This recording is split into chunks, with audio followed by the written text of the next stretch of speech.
Madam, এই চাটা খাবেন না? কি হলো?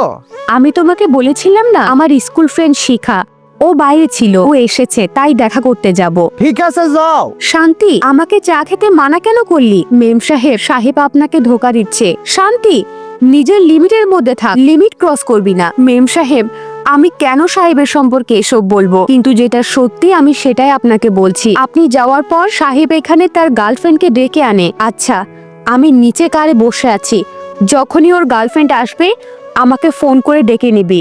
আল্লাহর এই সুন্দর ল্যাম্পটি দেখেছে, লাইক সাবস্ক্রাইব করবে। হে আল্লাহ, তাকে তুমি হজ করার তৌফিক দান করো। এতক্ষণ লাগে গেট খুলতে? এসে গেছো তুমি। তুমি জানো তোমার জন্য কতক্ষণ ধরে অপেক্ষা করতেছি? আমার তো অনেক ভয় লাগে, তোমার ওয়াইফ না আমাদেরকে দেখে ফেলে, সেই জন্য চুপচাপ আসলাম। নিখিল, তোমার একটুও লজ্জা হয়নি এসব করতে? তুমি যখন এসব করবে আমাকে বলতে পারতে। আমার জীবনটা কেন নষ্ট করলে? আমাকে বিয়ে কেন করলে? আমি তোমাকে এত ভালোবাসতাম, তোমার প্রতি এত লয়াল ছিলাম, আর তুমি কি করলে? তুমি আমাকে এত বড় ধোকা দিলে।